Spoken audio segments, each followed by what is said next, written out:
Welcome to episode 7. During this episode, you're going to be learning how to determine who the East player is, breaking the wall, the deal, racking the tiles, and the initial tile setup. We're going to start out this lesson by determining who the East player is. And the East player is the player that begins the game. So let's go ahead and start by rolling the dice. Now I have thrown a 9. The next player will roll the dice in a counterclockwise motion. So player 2, who is to my right, will roll the dice as well. And then it will continue around the table, again in a counterclockwise motion or to the right. And the next player will roll, and then the next player will roll. Whoever has the highest roll on the dice becomes the East player. So let's say I rolled a 7 and I'm the East player. The first thing you want to do is pick up the dice from the table and move them over just by the next player, who will be East's rack. This indicates to them that they are now the next player who will be rolling the dice to break the wall. All right, so we have rolled a 7 on the dice, and now it's time to break the wall. Breaking the wall in Mahjong is very much like splitting a deck of cards. It prevents cheating. And I'm not going to go over how one cheats in Mahjong, but trust me when I say that cheating does go on in almost every game, including Mahjong. So this breaking the wall does prevent that, as I said, just as it's done in cards. Now, what I'm going to do now that I have pushed out my entire wall is I am going to count out 7 tiles, including the top and bottom tiers here. And I'm going to show you several ways to do this break, and then you will eventually adapt to your own style of breaking the wall. 2, 4, 6, 7. There is the break in the wall, and these are the tiles that we pull back and hold. Now, if you hold the tiles with a little bit of light pressure on both ends, they will easily move. If you grab the tiles like this, the chances are they're going to collapse on you. So make sure that that doesn't happen, because then it's going to be challenging getting them right in the same order from where they came. All right, so hold them like this, a little bit of pressure, and pull them back. That's one way to do the break. Another way to do the break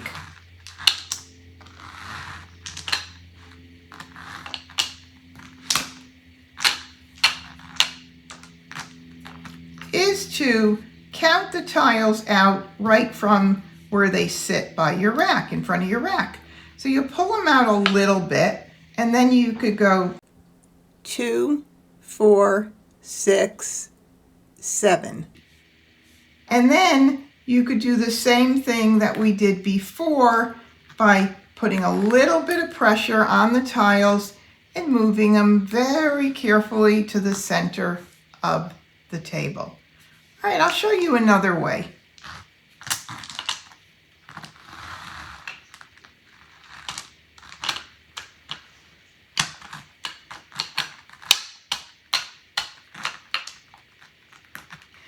All right, so the same thing would apply if you wanted to push them out. And instead of separating them out the way I did originally, you could then pull back 2, 4, 6, and 7. And you could do it that way. And I'm going to show you one more way. I want you to have all the ways that I've seen it done, and I'm sure there's probably some I I'm not going to get to, but nonetheless, these are the most common. Okay, so the next one would be you push it out a little bit and you hold back your 7, 2, 4, 6, 7. And then these tiles are moved out of the way and the rest of the tiles are pushed out by using the actual rack. All right, and then you have to put these tiles back in place exactly how they came. Now I want you to note something right now. This is very important. When you break the wall, the tiles that are counted out from the dice that are your break in the wall come back and sit exactly where they came from. To the right, this is exactly how they came from. And I'm going to explain to you why this is important. Well, first of all, the most important thing of all to me is that this is where they came from, so this is where they belong. The second thing is that when we pick tiles from the wall and push out additional tiles, it goes in a clockwise motion or to the left. So we pick to the right in Mahjong and we push out the wall tiles to the left. With this opening here, it's a nice little lead-in to remind us of which way we're going to be pushing the walls. Okay, so that is the reason why it is important to leave the tiles right where they are. When you start playing with other players, you're going to start to see that there are a lot of things that are done differently because people were taught differently. Maybe they weren't taught the right way or they weren't taught at all and they've learned it themselves. Regardless of what it is, we can't change how everybody else does things, but you can learn the right way and you could do it the right way. So if you are to see somebody's tiles sitting here or sitting here, you'll know that it's supposed to be done this way. All right, now that the wall is broken and you have an idea of the different ways to do the break, it's time for the tiles to get dealt out or dealt in, however you want to refer to it.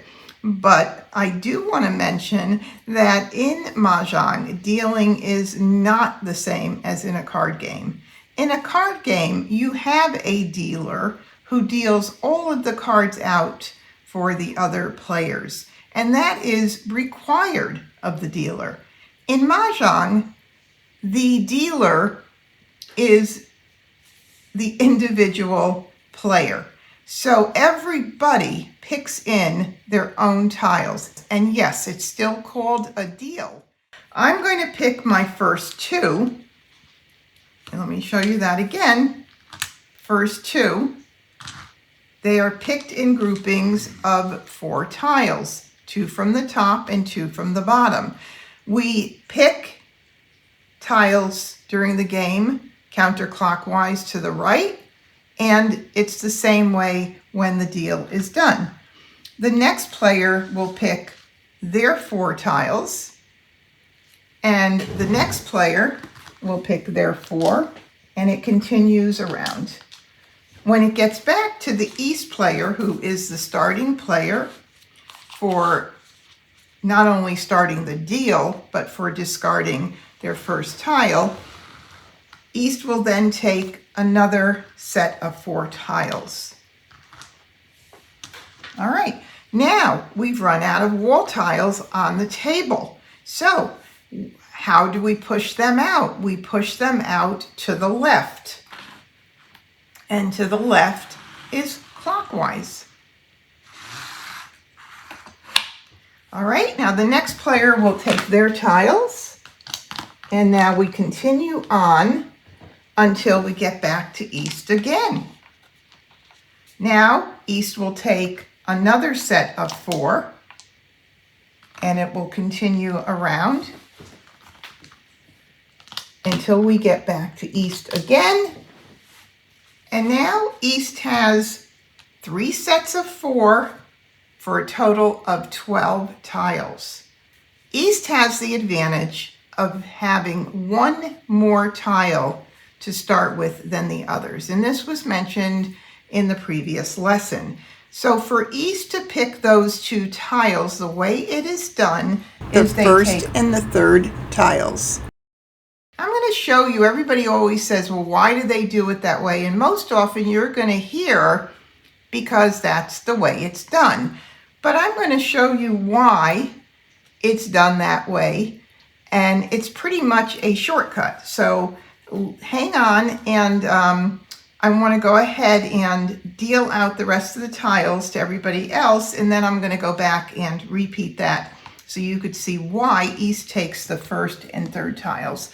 Okay, so now the next player to the right takes their 13th tile from the first available, which was on the bottom, and the next, and the next.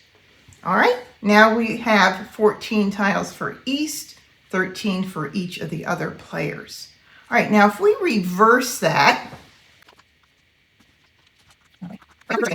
and start out again, if East were to take 1 tile and this player take the second tile, the next tile for their 13th, and the next player takes their next tile for 13, and finally this tile, the next tile for East to take is the top one here, which actually ends up being the first and third tile.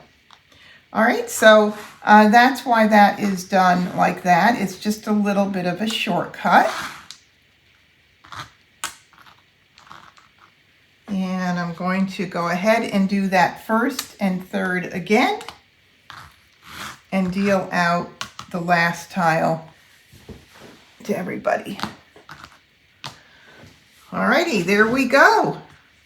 Beautiful. Everybody's got their tiles in. And before we move on, I want to mention that before the tiles are put up on everybody's rack, it is important that all players verify that they have the correct number of tiles. And this is why we leave them in the groupings on the top of our card until that is done. Once you've verified you have the right number of tiles, we can move on to the next step. And now it is time to what we call rack our tiles.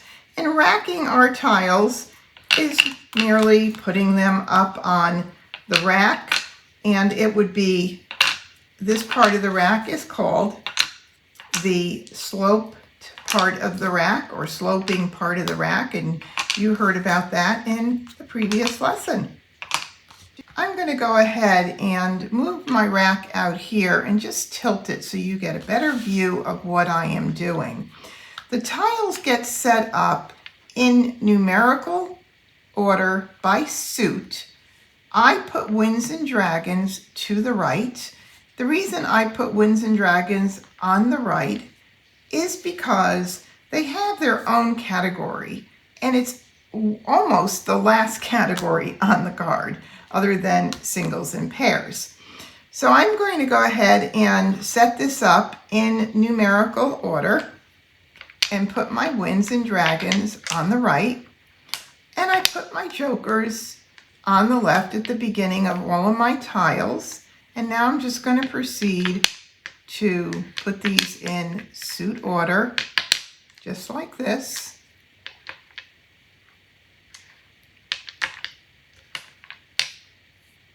Okay, so here we have our BAMs in numerical order, the cracks, the dots, the winds, and the dragons, or dragons and winds.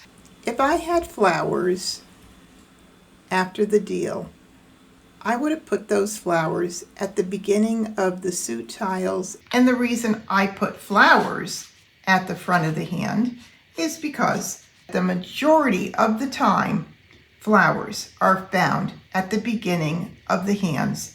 In previous years, they were not only at the beginning of all of the hands, but sometimes you would find them in between. All right, well, that concludes episode number 7.